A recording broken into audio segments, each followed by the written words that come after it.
నమస్తే, నేను మీ కుప్ప పద్మిని. ఇన్నాళ్ళు మీ సపోర్ట్‌ని నాకు అందిస్తూ, మీ ప్రేమని నాకు అందిస్తున్న ప్రతి ఒక్కరికి కృతజ్ఞతలు. ఇప్పుడు చూడబోతున్న ఈ వీడియో కూడా ఖచ్చితంగా మీకు ఉపయోగపడుతుంది. లైక్, షేర్ అండ్ సబ్స్క్రైబ్ చేసి మీ ఇష్టాన్ని అలాగే మీ సపోర్ట్‌ని నాకు అందించండి. అలాగే ఈ వీడియో పట్ల మీ అభిప్రాయాన్ని కామెంట్ సెక్షన్‌లో కామెంట్ చేసి నాకు తెలియజేయండి. నమస్తే. నమస్తే. Welcome to our channel. నేను పద్మిని. ప్రస్తుతం పాటు ప్రముఖ ఆధ్యాత్మికవేత్త, వాస్తు జ్యోతిష పండితులు శేషగిరిరావు గారు ఉన్నారు. మాట్లాడదాం. నమస్కారం అండి. శేషగిరిరావు గారు, ఈ టాపిక్ గురించి మాట్లాడుకోవడం ఖచ్చితంగా నాకు మనసుకి చాలా ఆనందాన్ని ఇస్తుంది, తృప్తిని కూడా ఇస్తుంది. భక్తి మార్గంలో ఉన్న ఎంతో కొంత ఆధ్యాత్మిక ప్రయాణం ఎంతో కొంత చేస్తున్నాను అన్న భావనతో ఖచ్చితంగా ఆనందాన్ని ఇస్తుంది. అదే ఆది శంకరాచార్యుల వారి జయంతి రాబోతుంది రేపు ఆదివారం. స్వామి జయంతి 1226వ జయంతిగా జరుపుకునేటటువంటి అద్భుతమైనటువంటి రోజుగా ఖచ్చితంగా కన్సిడర్ చేయాలి. అద్వైత సిద్ధాంతాన్ని కానీ, లేకపోతే అవైదిక మతాలని ఖండించిన ఆ విధానాన్ని కానీ, పంచాయతనాన్ని ఇచ్చిన విధానాన్ని కానీ, సౌందర్య లహరినిచ్చినటువంటి అద్భుతాన్ని కానీ, లేకపోతే ఇక ఎన్నో స్తోత్రాలు అవి లోకహితం కోసం, మనల్ని మనం ఉద్ధరించుకోవటం కోసం, ఎక్స్ప్లాయిట్ అవ్వకుండా మనల్ని మనం కష్టాల నుంచి ఖచ్చితంగా బయటపడాలి అని అనుకుంటే ఆది శంకరులు చూపించినటువంటి మార్గం వినా ఇంకోటి ఉండదు అనటంలో ఎటువంటి అతిశయోక్తి లేదు. స్వామి గురించి ఒక్కసారి మీ ద్వారా ఎలా స్వామికి కృతజ్ఞతని ఆవిష్కరించారు ఆ రోజున? తప్పకుండా. ఎందుకంటే ప్రతి ఒక్కళ్ళు కూడా ఎట్టి పరిస్థితుల్లో కూడా, అంటే ఈ భూమి మీద పుట్టిన ప్రతి మానవుడు కూడా ప్రతిదానికి ఏదో ఒక సందర్భంలో కృతజ్ఞత చెప్పి తీరవలసిన అవసరం అయితే ఉంటుంది. ఇలాంటి సిద్ధ పురుషులకి కానీ, మహనీయులకి కానీ మనం చెప్పకుండా ఉండటం అనేది నిజంగా మనం కృతజ్ఞహీనులు అవుతాము. తర్వాత అది అంతరాత్మకి అది సరైన విధానం కూడా కాదు. సో ఈ ఆత్మ పరమాత్మ అవ్వాలి అంటే ఈ అంతరాత్మ సరైన మార్గంలోకి వెళ్ళాలి. ఆ సరైన మార్గంలో వెళ్ళడానికి దారి చూపిన వాడు మరి ఆది శంకరాచార్య. సో అందుకని మరి ఆయన్ని ఆది గురువు మనం అన్నాం. సో తర్వాత రెండోది ఏంటంటే అపర శంకరులే ఆది శంకరులు అని చెప్పి. సో మరి శివుడి యొక్క అవతార తత్వం మరి ఆది శంకరాచార్యులకు కూడా భావించడం అనేది ఉంది. కనుక ఇక్కడ ఆది శంకరులకి మనం కృతజ్ఞతలు చెప్పడం. ఎందుకంటే మన యొక్క హిందూ ధర్మంలో కనుకోండి, ఏదో మన హిందూ మతం అనేది లేదు కానీ హిందూ ధర్మం అనుకోండి. ఈ హిందూ ధర్మం అనేది ఏదైనప్పటికీ కూడా ఉంటే, ఇవాళ ఏది ఉన్నప్పటికీ కూడా అంతా కూడా ఆది శంకరులు పెట్టిన భిక్షే. ఖచ్చితంగా మనకి ఏదైనా సరే ఈ భావదారిద్ర్యం, శబ్ద దారిద్ర్యం, మంత్ర దారిద్ర్యం ఏమున్నా కూడా ఆ దారిద్ర్యాలన్నింటినీ పోగొట్టి ఒక సుసంపన్నమైన సంపద ఇచ్చాడు. మరి తరగని సంపద ఇచ్చారు అంటే అవన్నీ ఆయన జ్ఞాన సంపద. సో అది స్తోత్రాలు అనుకోండి, ఆయన ఉపదేశాలు అనుకోండి, ఏది మీరు తీసేస్తారు? తీయగలం. సో ఇక్కడ మనం మోహముదర్గం అని చెప్పి భజగోవిందం అన్ని కూడా దాంట్లో వస్తాయి. మరి భజగోవింద శ్లోకం ఒక్కొక్కటి ఆని ముత్యం అది. సో అది అర్థం చేసుకుంటే అది మనకి అవగతం అవుతుంది. ఇదే మనం వ్యవహారికంగా వెళ్ళిపోతే ఎప్పటికీ నేర్చుకోలేము. అందుకని ఆయన ఉపదేశాల్లో మీరు ఒక మాట అంటాడు. ఆయన ఏమని అంటాడంటే కనుక, మనకి ఏదైనా సరే మనిషికి ప్రథమ శత్రువు నిద్ర అని. మీరు ఇక్కడ లోతుగా ఆలోచిస్తే ఆయన అనేది బాహ్య నిద్ర అని కాదు. మన జ్ఞానం లేకుండా నిద్రపోవటమే అజ్ఞానంతో నిద్ర. అజ్ఞానంతో ఉన్నప్పుడు మనం నిద్రపోతున్నట్టే. అది మనకి అంటే ఏదో మహానుభావులు మాట్లాడదాం కాదు. సో అది ఇక్కడ వీళ్ళ యొక్క సూక్ష్మత వేరు ఉంటుంది. సో అలాగే మనిషికి పెద్ద శత్రువు సోమర్తనం అంటాడు. సోమర్తనం అంటే మనం దేన్ని అభ్యసించకపోవటం.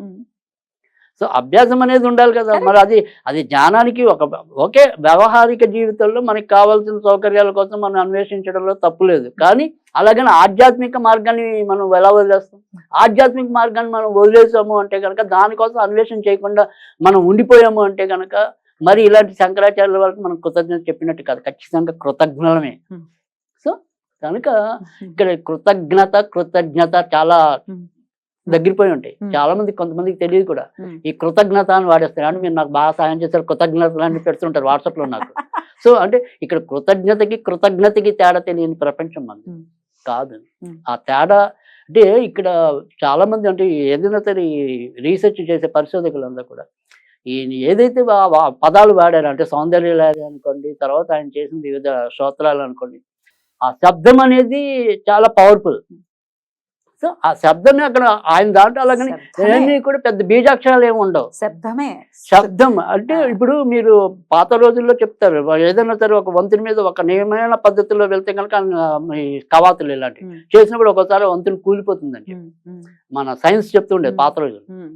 సో అలా ఈయన యొక్క శబ్ద ప్రవాహం ఏదైతే ఉంటుందో అదే మంత్ర ప్రవాహం. అంతే. సో ఖచ్చితంగా ఆయా దేవతలు పులకరించిపోవాలి. అందుకే కదా వేదాలు కూడా శబ్దం అంటే శబ్దం రూపంలో శబ్దం నాదస్వరూపం, శబ్దం బ్రహ్మస్వరూపం ఏదైనా కానీ. సో ఆ శబ్దానికి ఉన్న గొప్పదనాన్ని తీసుకొచ్చిన వాడు శంకరాచార్య. సో ఆది శంకరాచార్యులు మరి అంతకంటే మనం అద్భుతంగా ఏ నిర్వహించుకోగలుగుతాం? ఎలా కృతజ్ఞత ఆవిష్కరించాలి? ఇవన్నీ సామాన్యులకి అంటే సాధనా మార్గంలో లేని వాళ్ళకి అర్థం కాకపోవచ్చు, అర్థమయ్యే వాళ్ళు డెఫినెట్ గా ఉంటారు. అది ఈశ్వర కృప. అయితే జస్ట్ గ్రాటిట్యూడ్ ని ఖచ్చితంగా మనం ఆవిష్కరించాలి. అది ఇందాక మనం చూసాక చెప్పడం అనేది అదంటే 2 పద్ధతులు. అంటే ఇక్కడ ఒకటి ఆయన శ్లోకం మన యొక్క ఆయన ఎవరైనా సరే ఆధ్యాత్మిక మార్గంలో ఉన్న వాళ్ళకైతే ఖచ్చితంగా ఆయన స్తోత్రం లేకుండా పూట గడవటం అనేది కష్టం.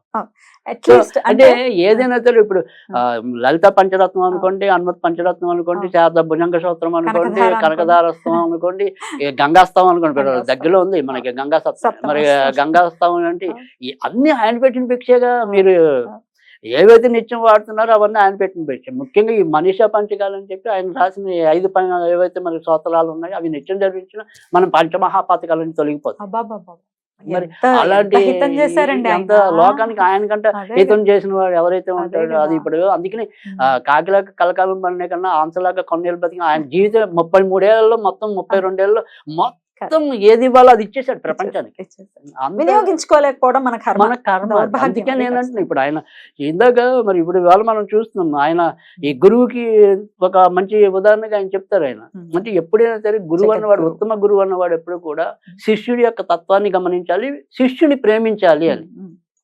అంటే ఇక్కడ శిష్యుడి తత్వాన్ని గమనించడం అంటే ఏంటి అంటే పలానా శాస్త్రిగారావు గారు సున్నిత తత్వం, ఈయనకి ఎక్కువ పరీక్షలు పెట్టకూడదు, అలా ఉంటారు. సో ఈయన ఎలాంటి వాటినైనా తట్టుకుంటాడు కనుక వీడికి ఏమైనా పరీక్షలు పెట్టినా పర్వాలేదు. కానీ నన్ను ఆయన ఒకే భావంతో చూడాలి, ఈయన్ని ఒకే భావంతో చూడాలి. అది ప్రేమ. అంటే శిష్యుడి పట్ల ఏ శిష్యుడు ఎలా ఉన్నావు ఆయన తత్వం అనేది వాళ్ళ తత్వానుగుణంగా ఈయన బోధ చెయ్యాలి అంతవరకే. కానీ ప్రేమించడం దగ్గర వచ్చేప్పుడు యూనివర్సల్. కానీ మరి ఇవాళ మరి విద్యా వ్యవస్థ అలా ఉందా? ఎవడైతే 10 మంది చదువుతారో ఆ 10 మందికి ఎప్పుడు ర్యాంకులు ఉంటాయి, వాళ్ళ కోసమే ప్రత్యేకంగా స్టడీ క్లాసులు ఉంటాయి. తప్పు కదా, అది తప్పు కదా. మీరు ఎప్పుడైనా గమనించండి, నేను చూసిన చాలా నా అనుభవంలో చెప్తున్నా, అనేక కాలేజీలు వాళ్ళు మొదట్లోనే మెరిట్ స్టూడెంట్స్ పక్కన లాగేస్తారు, వీళ్ళకి ప్రత్యేకంగా క్లాసులు కండక్ట్ చేస్తుంటారు. ఈ అజ్ఞానం ఎప్పుడు అజ్ఞానిగానే ఉండిపోతాడు, ఎప్పుడు వాళ్ళు ఉద్ధరింపబడతాడు. కానీ మరి ఆ రోజే ఆయన ఇలాంటివి మరి దృష్టిలో పెట్టుకుంటే వీళ్ళందరికీ మరి భవిష్యత్తు అంతా అర్థమయ్యే ఉంటుంది కదా. అందుకని ఎప్పుడు కూడా గురువు, ఉత్తమ గురువు ఎవడైనా సరే శిష్యుడి యొక్క తత్వాన్ని గమనించాలి, అందరినీ ప్రేమించాలి అని. సో గురువు లేదు అనుకున్న వాళ్ళు కూడా ఆది శంకరులనే గురువు కింద మనం భావించుకోవచ్చు. అంతేగా అందుకే మరి ఆది గురువు అన్న రైట్. రెండోది ఇంకోటి ముఖ్యమైన చెప్పాల్సింది ఏంటంటే ఆయన పెద్ద వాక్యం ఏం చెప్తారంటే దాంట్లోనే ఉంటుంది అర్థమంతా కూడా. ఈ సంసారం అనేది ఒక పెద్ద కళ. అంటే మన కళలో మనకి కళలు వస్తుంటాయి. ఈ కళలు వచ్చినప్పుడు మనం ఏమనుకుంటాం, ఆ కళలో ఉన్నంతసేపు భలే ఎక్కడెక్కడో తిరిగేస్తాం, అదంతా నిజం అనుకుంటాం. అయ్యో ఎంతసేపు కలగన్నానా అనుకుంటాం బయటికి రాగానే. ఈ సంసారం కూడా అంతే, ఇక్కడ ఉన్నంతసేపు మీరు అలా ఉంటారు, కానీ దీని నుంచి కొద్దిగా వెలుపలికి రండి. మరి అంత తేలికైన మార్గంలో మనం మనకి చెప్పినప్పుడు అందుకే ఆయన మరి సద్గురువు అయింది. మరి ఆ బాధలు మనం ఎందుకు మన బుర్రలో పెట్టుకోలేకపోతున్నాం? సరే బతకడానికి ప్రతి మనిషికి కావాలి, తప్పదు. కానీ సంపాదనే బతుకు కాదు కదా. ఎంతో కొంత సోల్స్ ప్రోగ్రెషన్ అనేది జరగాలి అంటే గురువు చెప్పిన మార్గంలో నడవాలి. ఆ గురువు ఇప్పుడు ఇవాళ మనం భవిష్యత్ తరానికి అందించగలిగే మేలేముంటుంది, ఇలాంటివన్నీ కూడా మనం ప్రకటింపజేయటమే కదా. ఇప్పుడు ఏదో రెమెడీలే చెప్పుకుంటూ రెమెడీలే గురించే మాట్లాడుకుంటూ ఇక్కడ అధికంగా ముఖ్యంగా ఇప్పుడు మనం ముఖ్యంగా మనం ఆధ్యాత్మికం అంటున్నాం. ఆధ్యాత్మికం అనేది ఒక తొలి బీజం, తర్వాత దాంట్లో జ్ఞానం అనేది 2వ బీజం, తర్వాత వైరాగ్యం అనేది 3వ బీజం. అది 3 బీజాలుగా అందుకున్నాక ఆటోమేటిక్గా మోక్షానికి వెళ్తాం. సో ఈ ఆధ్యాత్మిక చైతన్యం అనేది మొదట అసలు ఒక తొలి అడుగు అనేది పడాలిగా. సో అలా పడాలి అంటే ఖచ్చితంగా మీరు శంకరాచార్య యొక్క తత్వాన్ని గమనించాలి. ఆయన పుస్తకాలు అంటే ఇప్పుడు ఆయన పెద్ద పెద్ద వేదాలన్నింటికి కూడా ఆయన భాష్యాలు రాశారు, అవే శంకర భాష్యాలు. అవన్నీ కూడా చదువు ఇప్పుడు వాళ్ళు అందించారు అని అంటే ఏదో ఊసిపోక అందించింది కాదు, అవి చదువుకుంటే వాళ్ళ రుణం తీరుతుంది. అంతేగా ఇప్పుడు 100 చదువుతాం, కనీసం 100 చదివినప్పుడు కనీసం 1-2 మనం ఆచరణలోకి తీసుకురావాలి. ఇప్పుడు నేను ఒక 2 తీసుకొచ్చాను, మీ చేతనేది మీరు 2 తీసుకొచ్చారు, ఇంకో ఆయన చేతనేది ఇంకో 2, ఆటోమేటిక్ గా వెళ్ళిపోయినట్టేగా. సరే, ఇక ఏ రోజు చేసినా ఏ రోజు చేయకపోయినా అందరికీ లక్ష్మి కావాలి కాబట్టి ఆ రోజు ఆయనను తలుచుకుని మరీ అంటే భక్తిపూర్వకంగా ఆయన తలుచుకుని స్వామి ఇంత అద్భుతమైనటువంటి స్తోత్రాన్ని ఇచ్చామని అట్లీస్ట్ కనకదారనైనా చేసుకోవటం అనేది కనకదారోత్సవం అనేది ఖచ్చితంగా. ఇప్పుడు ఆయన ఇప్పుడు ఏదైతే జ్ఞానబోధం అయితే ఉందో, మరి ఎంత ఆయన కరుణార్థ హృదయుడు కాకపోతే ఆవిడ పాప ఏదో అదేమంటారు ఎండిపోయిన ఉసిరికాయ దానం చేస్తే దానికి ఆయన చాలా మరి చాలా కరిగిపోయి తీసుకొచ్చేసారు అంతే, సాక్షాత్ లక్ష్మీదేవిని తీసుకొచ్చారు. సో అందుకని ఇక్కడ లక్ష్మీదేవి కనకదారాస్తవం అనేది ఏంటంటే, సరే అది కనకదారాస్తవం వచ్చి వాళ్ళ జీవితాలు మరి మార్పు వచ్చిన వాళ్ళు ఉన్న వాళ్ళు ఉంటారు.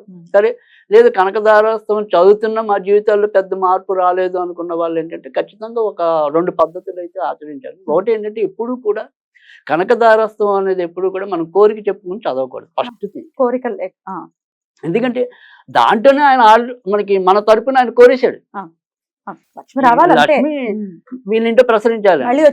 మళ్ళీ మనం వచ్చేయాలి అనుకోదు, అది దురాశ అవుతుంది. సో అదొక పద్ధతి.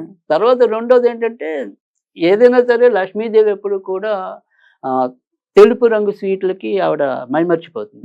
సో ఇక్కడ అందుకని ఖచ్చితంగా మీరు ఏదైనా సరే కొద్దిగా గోరుమీటీలు అంటాం మనం చిన్న, అలాంటివి కానీ కలకండ కానీ మీరు కనుక అమ్మవారికి పెట్టి నిత్యం పారాయణ చేయండి. కనీసం శుక్రవారం ఏది చేయండి. ఉత్తి రోజుల్లో మీరు పెట్టినా పెట్టకపోయినా కనీసం శుక్రవారం పెడితే ఖచ్చితంగా మీకు ఇప్పటిదాకా ఒకవేళ మీరు కనకదారస్తం వల్ల నాకు పెద్దగా మార్పు రాలేదు అని బాధపడే వాళ్ళు ఎవరైనా ఉంటే ఈ రకంగా కొంత చేయండి, మీకు ఖచ్చితంగా మార్పు కనబడుతుంది. అద్భుతం అండి, చాలా బ్యూటిఫుల్ గా ఎక్స్ప్లెయిన్ చేశారు. శంకర్ల గురించి మళ్ళీ చెప్తున్నాను నేను, మాట్లాడుకోవటం అదృష్టంగా.